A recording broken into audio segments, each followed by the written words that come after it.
आपका पहला सवाल है, स्वतंत्र भारत में राज्यसभा के प्रथम सभापति कौन थे? Option A Baliram Bhagat, B doctor S Radhakrishnan, C doctor Zakir Hussain, D B D. Jayanti. आपका सही जवाब होगा option B doctor S Radhakrishnan. आपका अगला सवाल है, राज्यसभा के संदर्भ में निम्नलिखित में से कौन सा कथन सही है? ऑप्शन ए इसके 1/3 सदस्य प्रति 2 वर्ष में अवकाश प्राप्त करते हैं। ऑप्शन बी इसके आधे सदस्य प्रति 2 वर्ष में अवकाश प्राप्त करते हैं। सी इसके आधे सदस्य प्रति 3 वर्ष में अवकाश प्राप्त करते हैं। डी इसके 1/3 सदस्य प्रति 3 वर्ष में अवकाश प्राप्त करते हैं।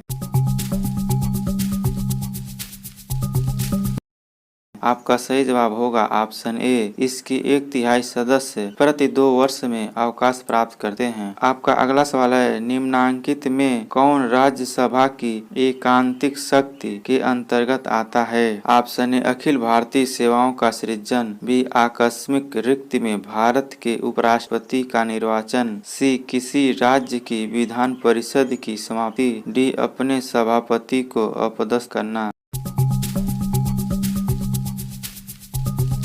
आपका सही जवाब होगा ऑप्शन ए अखिल भारतीय सेवाओं का सृजन करना। आपका अगला सवाल है, निम्नलिखित में से किसके संबंध में राज्यसभा को लोकसभा के अपेक्षाकृत अधिक अधिकार प्राप्त है? ऑप्शन ए धन विधेयक, बी धनेतर विधेयक, सी नई अखिल भारतीय सेवाओं का गठन, डी संविधान का संशोधन।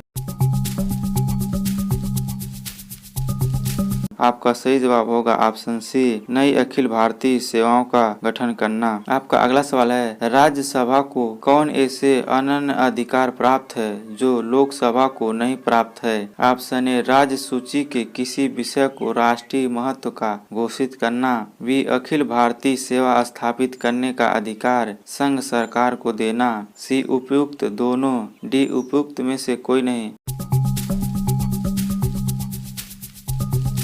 आपका सही जवाब होगा ऑप्शन सी उपयुक्त दोनों। आपका अगला सवाल है, नई अखिल भारतीय सेवा स्थापित करने की दृष्टि से विशेष महत्व है? ऑप्शन ए लोकसभा के प्रस्ताव का, बी राज्यसभा के प्रस्ताव का, सी संसद के प्रस्ताव का, डी विधानसभाओं के प्रस्ताव का।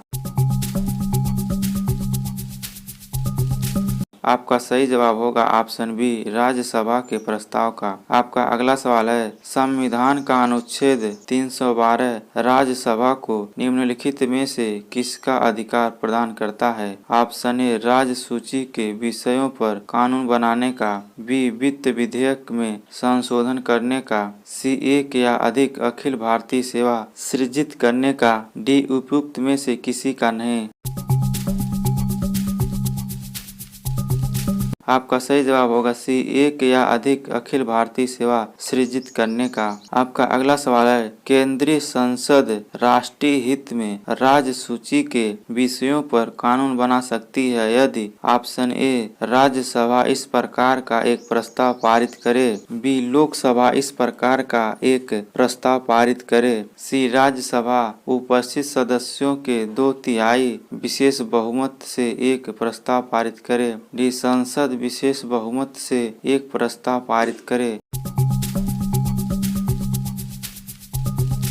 आपका सही जवाब होगा ऑप्शन सी राज्यसभा उपस्थित सदस्यों के 2/3 विशेष बहुमत से एक प्रस्ताव पारित करे। आपका अगला सवाल है, लोकसभा द्वारा पारित धन विधेयक राज्यसभा को प्राप्त होने के कितने दिनों के भीतर लोकसभा को वापस लौटाना पड़ता है? ऑप्शन ए 14 दिन, बी 15 दिन, सी 30 दिन, डी 18 दिन। आपका सही जवाब होगा ऑप्शन ए 14 दिन। आपका अगला सवाल है, लोकसभा द्वारा पारित धन विधेयक राज्यसभा द्वारा पारित मान लिया जाता है यदि उच्च सदन उस पर किसी समय सीमा में कार्य संपादन न कर सके। ऑप्शन ए 10 दिन, बी 14 दिन, सी 30 दिन, डी 40 दिन।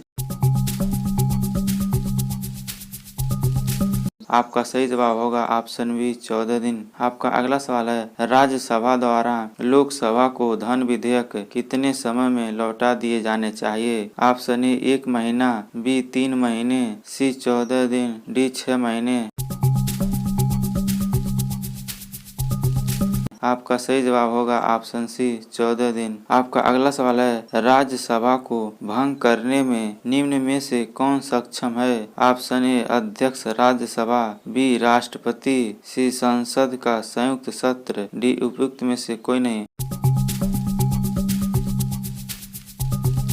आपका सही जवाब होगा ऑप्शन डी उपयुक्त में से कोई नहीं। आपका अगला सवाल है निम्न में से किस परिस्थिति के अंतर्गत राज्यसभा को भंग किया जा सकता है? ऑप्शन ए जब देश में वित्तीय आपातकाल घोषित हुआ हो, बी जब संवैधानिक तंत्र के असफल हो जाने पर आपात की उद्घोषणा की गई हो, सी उपर्युक्त दोनों परिस्थिति में, डी इसमें से कोई नहीं।